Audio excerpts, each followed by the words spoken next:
I hope one day people will see the homeless for the human beings that they are, and not, not just scummy people.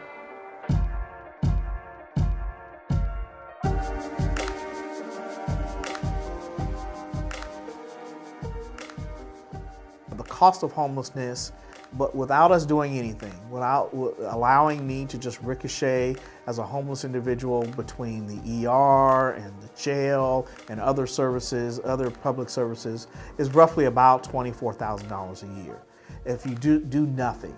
However, if you provide housing for me, you can do that for $10,500.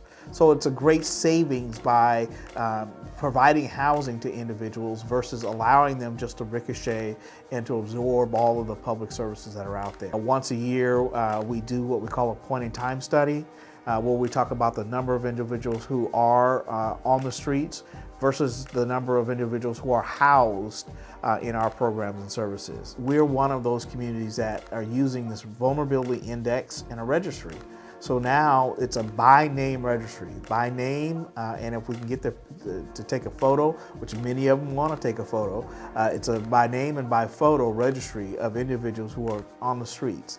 And we use that information to help get people into housing and services much faster based on their vulnerability to succumbing to death on the streets. Before, it was just an anonymous survey. It was a piece of paper and I didn't know who took it. This time I can actually go back and say, John Smith lives on the corner of Tulare and Chestnut and he's suffering from these conditions. He ranked a 5. He received Social Security. He's a veteran. We do a visual count on the number of homeless that we see. And we also go back and we do a partial survey based upon the answers that the homeless have given us. We're able to rank them on a scale of 0, least vulnerable, to 8, most vulnerable. Other than the regular demographic information, we also ask our homeless individuals how long they've been on the streets, how many times they've experienced an episode of homelessness, how many times they've been to the emergency room within the past 3 months, how many times they've been admitted into the hospital within the past year, any severe mental illness. There's about 9 medical conditions: emphysema, AIDS, HIV, frostbite, kidney disease, dialysis, diabetes, substance abuse issues, veteran status, receiving any income, any non-cash benefits that they're currently receiving, whether it's Medi-Cal, food stamps. The surveys that are conducted are entered into a database, and once all of that data is collected and analyzed, then it's distributed to the members of the continuum of care, the service providers in the community, anyone who's providing housing for the homeless, medical services, mental health services, sheltering services. There's a bi-weekly case conferencing call that takes place every 2 weeks where service providers come together and talk about who on this registry list, the vulnerability index, is currently in the process of being housed, can be housed, can be referred to programs that have openings in an effort to try and get those that are on that list housed as quickly as possible. What we do is we move someone straight from the street into permanent housing without any expectations and requirements that they meet certain steps to get into the permanent housing. It sounds a little fishy. I don't know the right word. It sounds it has skeptics when I first talk about it, but the data shows that Housing First really works. That by moving people off of the housing and off of the streets and into housing, and then as you develop a relationship and trust with people, that the services do come and the services do get wrapped around the individuals. And with the services, then they are able to address their issues of addiction and their issues of mental health, their financial literacy, job training. The Renaissance were not the first permanent supportive housing, but they were the first permanent supportive housing built in Fresno in the last 5 years following the Housing First model. The first Renaissance is Renaissance at Trinity, which is off of White's Bridge near the Fink White Park. It was an old empty apartment complex, been empty for 20 years. It used to be a convent, and then it went from a convent to being housing for children, I think, but it had been vacant for many, many years. We were able to buy and completely renovate that complex, so it's 20 units of housing. Everyone who lives there must be chronically homeless and have severe mental illness. And we finished that development in 2011. Second housing development is a Renaissance at Altamonte. It used to be a short-term respite care facility for people coming out of an institution, and before they were able to go back to their homes, that they would go to the Apollo building. So it was owned by the county and gave us opportunity to buy an existing county property that was empty and renovate it into housing for homeless individuals. Apollo has 30 units. All of those units are set aside for people who are chronically homeless, as well as having severe mental illness. And that opened in November of 2012. Renaissance at Santa Clara is really our most ambitious development. It's 70 units across from the POV, so it's at Santa Clara and G Street, I think is the cross street. G or B, one of those. And that provides 70 units of housing. 25 are set aside for people with severe mental illness. We do not have the chronically homeless component to it, which we have for the first two developments, though 45 of the 70 units are occupied by people who lived immediately adjacent to the Santa Clara site. So they either lived within the Housing of Hope on Poverello, or they lived on the streets right next to the development. While it's at ground zero, meaning it's where the homeless situation is at its worst, whether it's about drugs, the violence, the extreme poverty that is there, that we really wanted to have an intervention within that neighborhood. It was really after thoughtful consideration, really talking with the other nonprofits, talking with the individuals who do intervention, people from behavioral health, that we really felt it was the right place to do it. I don't want to think of it as a grand experiment. I think it was more of a calculated risk. It means we have some management issues, there's no doubt about it. Management from the individuals who live within the property are going to either invite their friends in, or they're going to kind of still have interactions with those things we're trying to get them away from. To be homeless, it's a little scary. It's scary, but it's a lesson in life that I would never trade. It's given me a head change, I should say, and the way I think about people in general. Because I remember saying, you know, when you see a homeless person, and there's some beautiful people out here who just have mental issues or drug issues or, you know, domestic violence. There's a lot of different things that makes a person homeless, and they're not all as bad as people think. My name is Christine Lilly. I lived in North Fork, California for 22 years. Got married and divorced, got married again. We ended up moving to Fresno to try to better our lives, ended up getting into drugs really heavy. We ended up having bad relationship where it was abusive mentally, physically. So we ended up losing our apartment because of it. My kids ended up going with some family member who's taking care of them to this day. They're all beautiful too. See, this is kind of, I haven't talked about it in a while. So we moved here to and ended up becoming homeless, lost our apartment because of all the fighting and stuff. The landlords couldn't handle it no more. So we ended up at the Poverello, and my kids moved back up to the mountains. And I ended up leaving my husband here. I got tired of being mentally, physically, verbally abused. Yeah, so I've been here ever since, on and off for 9 years. I've been homeless.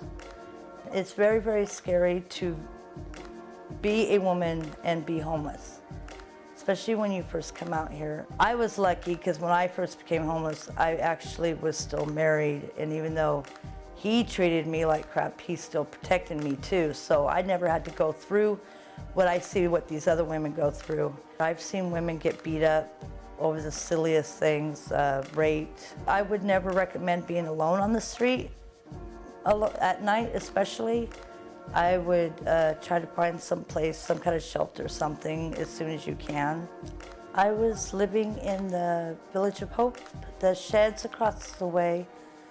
I had been trying for the homeless programs for, 7 years at least, never qualifying, never having, I guess I never had the qualifications that they were asking for. The first day I got my keys, I was scared, extremely scared.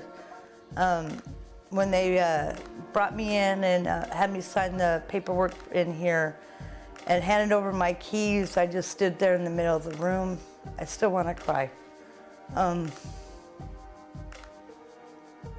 It was probably the best day of my life, actually, but I was scared too at the same time. I go through the first week, the first night, it was really bad, but the first week, anxiety attacks and panic attacks.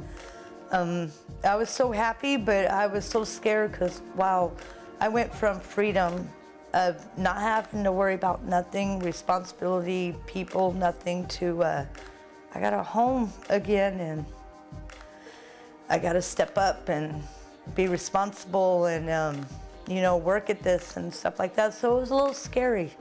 It was a little bit scary to be able to turn on water and take a shower was unbelievably exciting. I sat there for an hour. I don't think I left my shower for an hour. I get up in the morning, I usually take my showers, have a cup of coffee, look at my calendar for the week to see what the schedule, because we have classes that we go to here to kind of help our mental illnesses that we may be going through, like depression and anxiety and grief and loss, anger management, that kind of thing is for me. Those are the classes I like to attend to because those are the problems I have. I'll look at my calendar and decide for the day what classes I'm going to be doing or not doing. I try to do as many of them as I can because it keeps me off the street. I got into drugs real heavy out here. I mean, the drugs are like right there. You can step outside your door practically sometimes and it's right there, and it does try to come up in here in the apartment complex, but we all kind of fight that as much as possible. It used to bother me when people asked me, but now it don't bother me too much. I used to, crystal meth was mine, alcohol, crystal meth, mainly crystal. I used to smoke it in a pipe and stuff, but yeah. It's, at the time you would think it was a very, very good thing, but once you are done with it and stuff, the after effects are so much worse. So much worse. And it's very addicting, that it is. And I still have my cravings. I still have a hard time staying away from it. It's everywhere. You don't even really have to know a person to get it. You could just yell it out, you want this. And so there'll be people running up trying to sell you something. Or if they don't know you and you're walking by, they'll say, hey, I got this, It's everywhere out there. It's everywhere, which is really sad.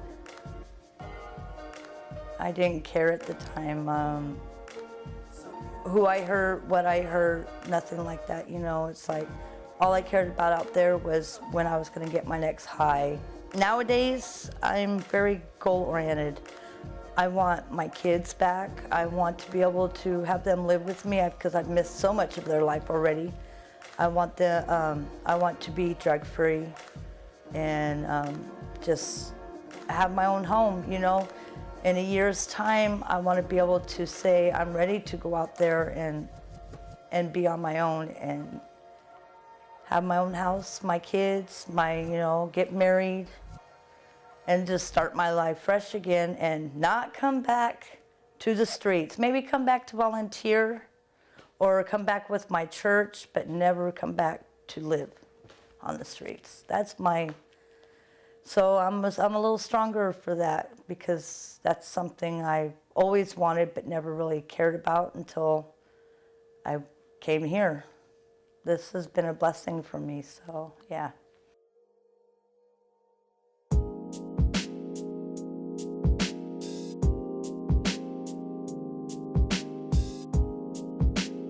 So the 10-year plan talks about people who are chronically homeless. Those are individuals who have been on the streets 3 or more times in a 3-year period, or have been on the streets for more than 6 months in a 1-year period. We counted in Fresno 2,295 homeless individuals on the street, and we had 506 individuals that were living in a sheltered situation, whether it was safe haven, emergency shelter, or transitional housing. When looking at the data that we are reporting to HUD, with our unsheltered numbers, we found that there are 321 chronically homeless individuals and 159 chronically homeless families, with that meaning that there was a family with at least one family member who has been chronically homeless. We counted 257 veterans that are living on the streets. 1,047 of those people that are living on the streets reported some type of mental illness or severe mental illness. We had 1,804 that reported a chronic substance abuse, 24 that reported HIV/AIDS, and 642 that reported that they were victims of domestic violence within the past year. And we had no female veterans, or no females that reported that they were veterans that were currently living on the street. Fresno has set a 100-day goal to house 35 a month between now and June 15th. And that campaign will be managed 100 days at a time. So every 100 days we'll set a new goal and try to increase that number so that we can decrease the number of chronically homeless and veterans that are on the streets by December of 2015. I really want people to understand is that the families and the individuals we serve are really good people who have just, through a set of circumstances, have found themselves in a really bad situation, and that we have great successes with people who have used the housing in a very beneficial way. They've gone back to school, they've reunited with their families, they have stopped using alcohol and drugs, that they have gotten jobs, and that they are progressing in wages and are paying more and more of their rent. Ask them, what do you need? What do you want? Is more important for us as an individual out here than it would be for just to give them something, but if they knew that you asked them and that you're working on it and they're trying to help, it's that compassion that a person needs more out here, a little understanding and respect.